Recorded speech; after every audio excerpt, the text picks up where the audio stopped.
In this episode, we react to the revelation that President Trump made over $2 billion in income, that we know of at least, in his first year back in office, and how an old quote from Lyndon Johnson, former President Lyndon Johnson, may explain Trump supporters' indifference to his massive self-dealing.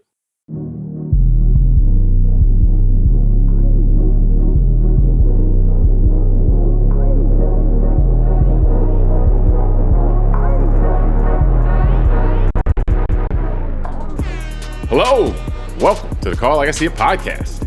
I'm James Keys, and joining me today is a man whose wildest takes are frankly kind of off the wall. Tunde Ogunlana. Tunde, are you ready to give us a thriller of a show? Yes, Mr. Michael Jackson. I can see those references. Let's have a show. All right. Now, before we get started, if you enjoy the show, I ask that you subscribe or like the show on YouTube or your podcast app. Doing so really helps the show out. Now, we're recording on July 7th, 2026. And Tunde, it's been recently reported that President Donald Trump disclosed over $2 billion in income in his first year back as the president. Now, many people have weighed in on this, but I know we discussed that how this really seemed to illustrate a famous Lyndon Johnson quote, former President Lyndon Johnson, about what certain Americans may like from their leaders or prefer from their leaders. Specifically, the quote was, if you can convince the lowest white man he's better than the best colored man, he won't notice you're picking his pocket. Give him someone to look down on, he'll empty his pockets for you. And that's the end of the quote. So, Tunde, looking at the massive amounts of what appear to be self-dealing and conflicts of interest that go into how this income was made that we saw at the time, what stands out in the reporting of how much Trump has profited and also the reactions that we've seen? And I would say this, James, a lot stands out. What I think, to me, it's what's interesting is the inconsistency. That's really what stands out to me, is that I would have, had you asked me 10, 15 years ago, hey, what happened? What would the public, how would they react if a president was doing this in office? I definitely would think we would have a much different reaction by the general public. Yeah. And then I think of the last 4 years from just the prior administration living in America while Joe Biden was president. There was a lot of those talks about the Biden crime family. There was a lot of criticism about his son, Hunter Biden, sitting on the board of a company in Ukraine, which, obviously has its own story. And then I remember when he first got into office, his son, Hunter Biden, was selling paintings for $500,000 a pop. And that looked bad. And I didn't like it. And that's my point. Like, I didn't like that. And I don't like this. And so I feel like I'm pretty consistent. I'm just watching a whole bunch of Americans and people I know personally that were very upset when it was happening under someone else. And now that it's happening here to a scale that is, was unimaginable at one time, but now looks like obviously somebody figured out how to make it very profitable to be president of the United States. So many people are so quiet. And so I'd say that lack of consistency, James, to me is just what glares out to me. Yeah. I think, I look at that as the partisanship, and I would be like, oh yeah, Captain Obvious, right? But the partisanship piece because we'll say, okay, people don't care. What we're talking about mainly is people who support Trump don't seem to be reacting to this in a way that they would react to it. Or I like to look at also their media messages, that their media messages would be telling them to react if it was Joe Biden or if it was Hillary Clinton or something, like that they would be able to get all frothy basically because of what they were being presented on a day-to-day basis. So you have that partisanship piece saying, oh, well, if it's my team doing it, then I'm not going to, we'll look the other way or I'll endorse it even. And if it's the other team doing it, even if it's much less, we'll make a huge deal about it. And I want to get into kind of how people maybe, or what allows people to reconcile that inconsistency itself, just looking at the Trump supporters later on. But the Lyndon Johnson quote really hit me because I think that explains a lot of it. And it's not actually the first part. It's not actually the part about, the lowest white man and the best colored man. It was more about it was about giving him someone to look down on. And because I thought about it, and the MAGA movement is kind of about giving people someone to look down on. It's about who's the real Americans. It's about, this is our stuff, taking our stuff back. And this is about us and all these other people. We're going to treat you mean, like we're going to, you're rapists and all this other stuff. So the movement is in many respects about this psychological support to look down on people. So if Lyndon Johnson was right, that if you give people someone to look down upon, they'll empty their pockets for you. Or this is less of an extension of that. Yes, there are a lot of people that lost money on these deals, like these crypto deals and stuff that Trump made a lot of money on. But him making money, there, if Lyndon Johnson's right, then the mentality, what he is doing for them, supersedes any amount of money that he can make for himself. And so it's almost like he cracked that code and say, okay, yeah, I will give you someone to look down upon, quite literally from the Lyndon Johnson quote. And then I'm going to use this as an opportunity to stack my pockets. And this is also why I always push back when people say, oh, there's such an incompetent administration. Like, well, they've been very competent on lining their pockets. Like they just don't, they're incompetent on the things they don't care about governing and stuff, because they're not there to govern. They're there to line their pockets. And now we can see how successful that's been. Yeah.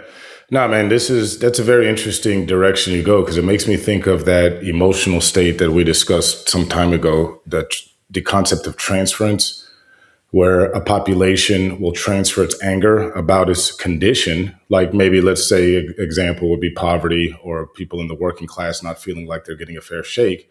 But instead of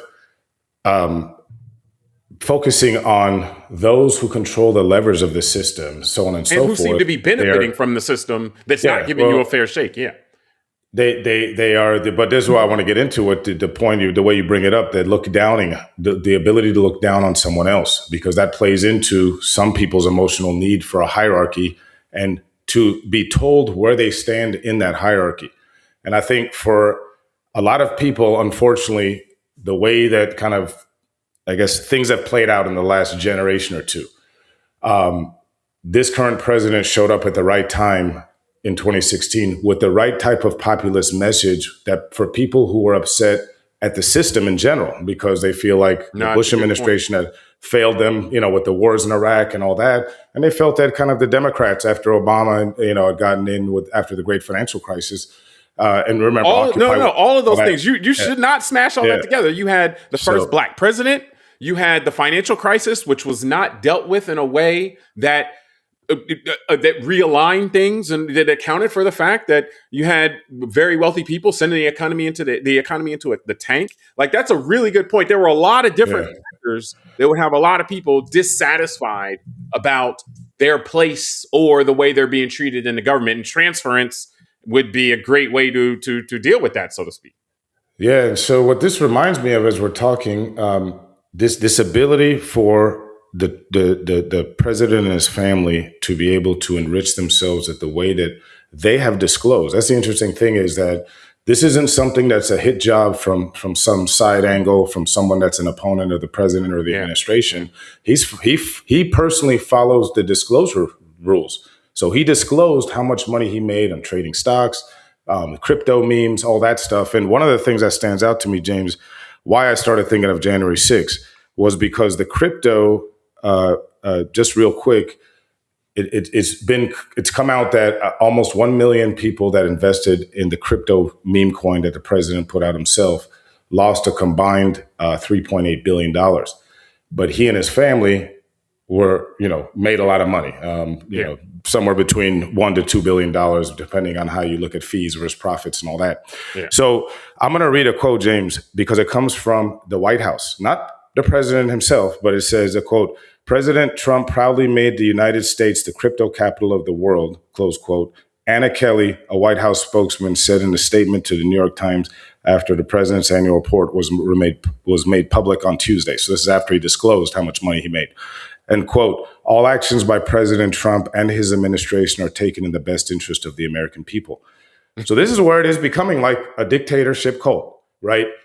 We're being told by the administration, not just the president himself, but the scaffolding and the apparatus around him, the government itself now, that this is okay.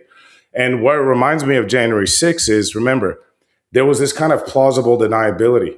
I saw the president at the time speaking at the ellipse at the Oval Office saying, you got to fight like hell. You got to take your country back. Like we're saying, creating this anger so that his base can transfer that anger to somewhere else, look down on someone else. And I'm feeling the same way here. The administration now is gaslighting all of us. They're going to tell us why we got to go look at Somalis, why we got to go let ICE harass people down here in South Florida, all this kind of stuff. And why it's okay for him to get a $400 million plane and for the fare to be messed up and all this stuff, right? But what they're trying to do is get us to not look at what I just read. That they're telling us it's okay for him to grift off the American people. But see, I think that this is where we have a blind spot, like you and myself. We're not charged up by the idea of having someone to look down upon. Like, so we look at ICE as being, oh man, like why they got to treat people so bad? Like, okay, you want to do this deportation thing. Why does it have to be concentration camps and people disappearing for months? And why can't it just be, okay, you want to get people out, send them to where like, send them back to their country. And again, I'm not saying that's what I want to do. I'm just saying there's ways to do different things that can either be cruel or that can be humane. And so, but I'm looking at that, but that may be a feature. Like that may be a part of we need to allow the people who are sensitive to this messaging of, hey, I can look down on this person. We need to get them charged up so that they won't mind us making obscene amounts of money at the expense of the American people. And I mean, it's crazy when you put what you laid out together. It was like, hey, yeah, 1 million plus Americans lose money. Trump's family makes tons of money, and they come out and say that's in the best interest of the American people. Look, it's literally a transfer of wealth, right? Because it was a pump and dump.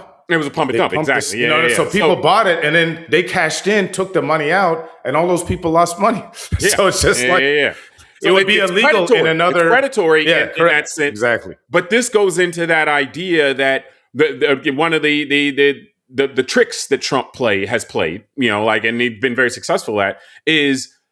Having it so that his well-being and him doing well is something that this is another way that it's transferred. When he does well, a lot of his supporters feel good about that. That makes them feel good about America and make them feel good about themselves is to see him succeed.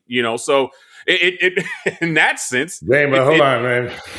What? I'm sorry. Keep going. I want you to finish because I don't want to interrupt you. I got something. So in that sense, that's the messaging again, because I don't look at it like that. I look at it as being dissonance when someone says, "Oh, this is in the best interest of American people." But if some people, the American people who feel good when Trump does well, him making $2 billion in a year that is good for them because they're like, "Oh yeah, we won."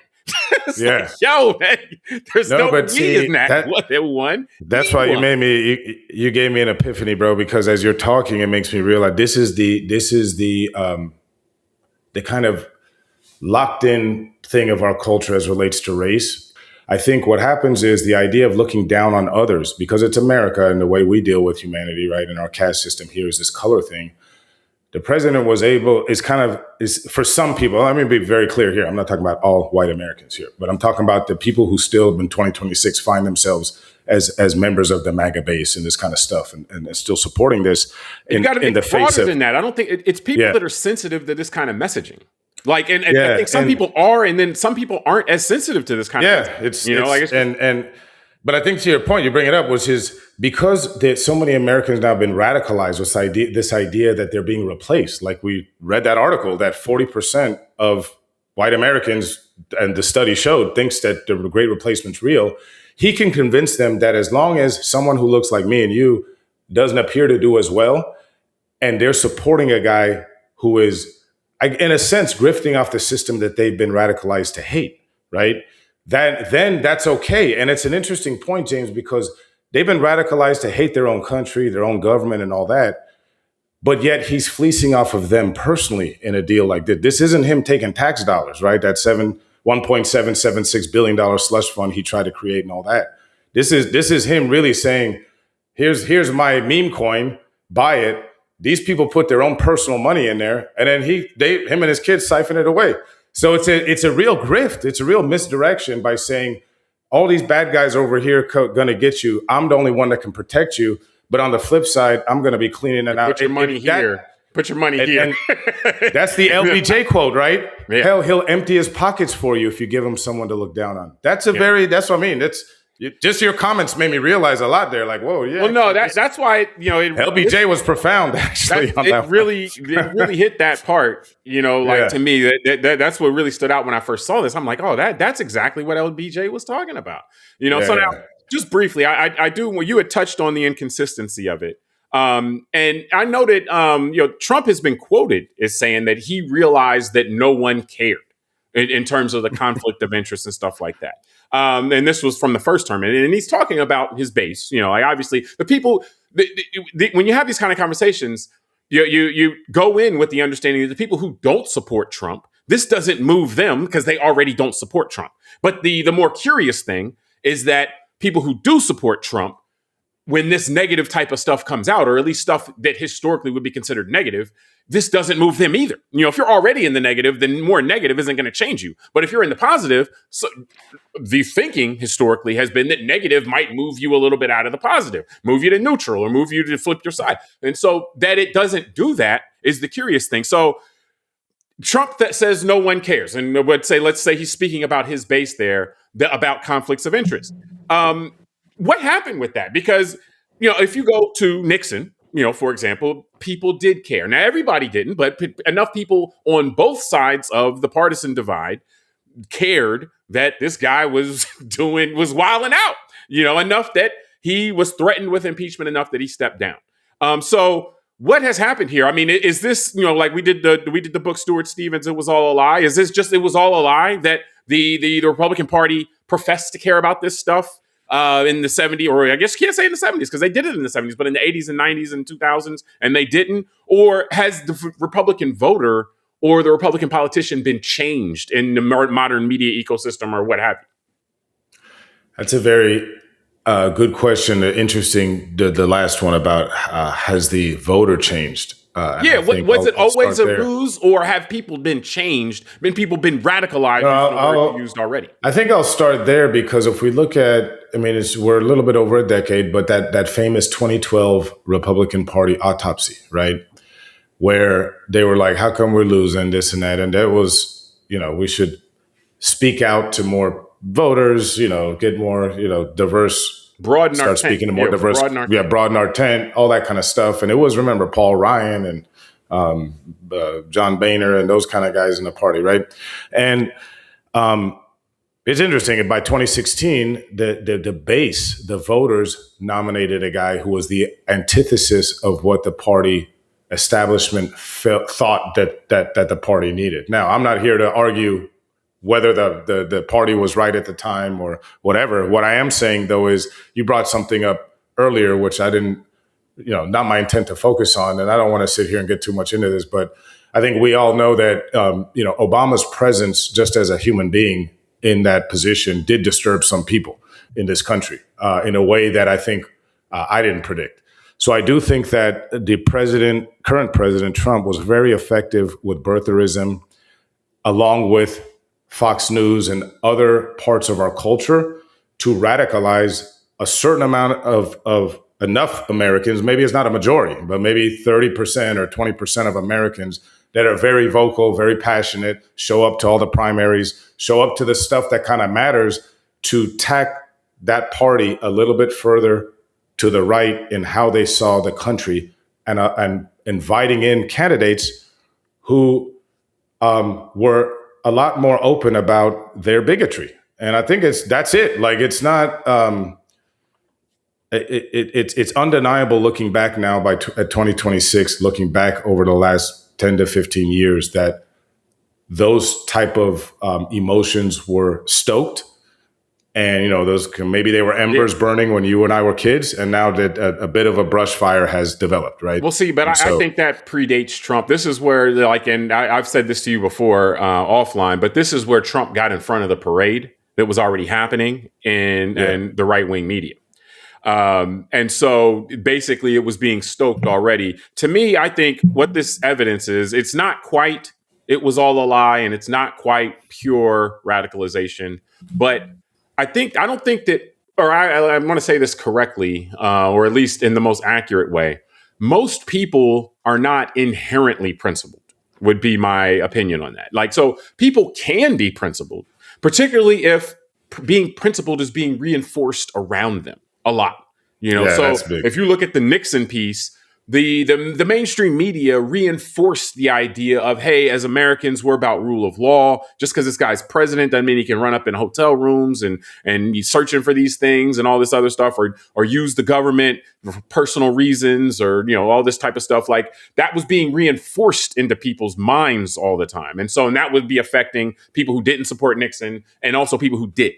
And so, what we're seeing here is that if most people aren't inherently principled, then if you have actually what's being reinforced to them, something going to kind of the areas of, hey, let's not be principled. Hey, let's just be biased on our side, kind of like the darker side of some of these, of if you're trying to build a democracy, trying to build rule of law, trying to go to that stuff, then I think people can be moved to that, so whether it wasn't, some of it was a lie, clearly, yeah. I think, as far as the belief that these types of the Biden crime family, and we can't have people in office trying to leverage their power in order to make more money and all this other kind of stuff. But and some of it was the radicalization, but kind of in between, and where I think it really stands is that with large scale media, you can move people. And this is the idea of propaganda anyway. I mean, I'm not saying anything that is, completely groundbreaking. The reason you have propaganda would be on a large scale to change either change their principles or make them less fixed in what their principles are. And so I think that's what we've observed basically, is that this malleable nature of most people at least when we're looking at the Republican Party, it has been molded into a kind of worldview or thought process where this kind of stuff is okay, at least with respect to Donald Trump. So any thoughts before we get out of here? I think we need to be prepared that this is probably going to just continue to get worse for people, I'd say, like you and I, who feel like us, that we don't necessarily want to live in a country where everyone's totally radicalized and scared of everything, looking like squirrels, constantly looking at every shadow. Because my concern is, James, is that as the dissonance continues, a lot of people, there's a lot of emotional, people have put in their emotions for over a decade into one man and into this kind of, like you said, this party and this kind of ideas. And I think that as people continue to see the reality that this was a big grift and a mystery and is maybe the greatest confidence man in the history of the world, you know what I mean? At least in terms of scale. I just think that exactly. The scale of it. I think there's going to be more cognitive dissonance solved by transference.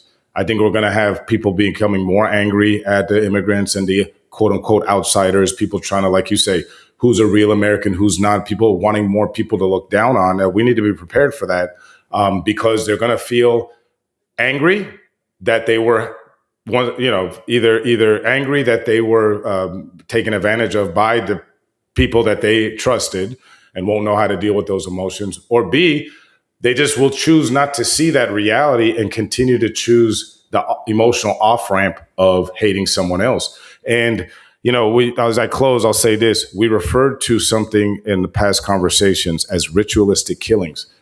And those were lynchings of blacks in the South in the early 20th century. And if you think of that time, remember, that was one of the highest imbalances. That was the height of the Gilded Age, the early 20th century. And a lot of those poor white folks in Appalachia and those coal towns, basically the way that they transferred their anger was to go to the black part of town, grab a dude out of his house in the middle of the night, drag him, put him up on a tree and kill him. And that was a way that they had a release, to say, because that's the poverty and the imbalance. They could see the guy who owned the coal mine and the town and all that, making all this money.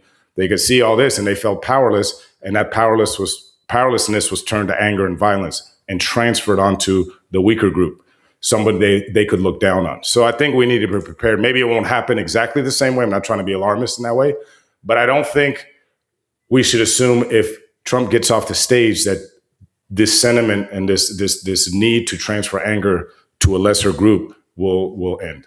Well, yeah, because it's been deemed to be profitable at this point. So now there's a big, I didn't even think of that part, but you're right. I would go Algorithms actually. make sure. You're usually our glass half empty guy, at least half of the time.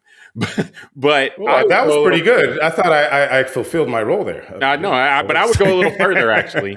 And wow, you're going to empty the glass all the way. Well, not necessarily, but I guess this is going to be some green shoots, but it's going to be presented in a way that sounds bad. I would say it has to get worse, because the only way it gets better is for the rest of society to be like, all right, hold up, this is way too much. Once it becomes way too much and society says, okay, hey, we need a little more decorum. We need a little more political correctness. All these things that we're still ebbing away from. Yeah. Everyone decided they didn't want. Once the rest of society says, no, you guys, this is too much. We can't have you guys angry and breaking stuff all the time. Then until that happens, then there is nothing to kind of pull us out of this, absent some transcendent, leader that could pull us in another direction, which you don't bank on that. You don't bank on, oh yeah, just some rock star will come and save us, from everything. But, I think that's kind of, the situation we're in. So, but I think we can wrap this topic from there. We appreciate everybody for joining us on this episode of Call Like I See It. We'll have a second part to today's discussion as well. So please join us for that as well. And until then, I'm James Keys. I'm Tunde Ogunlana. All right, we'll talk soon.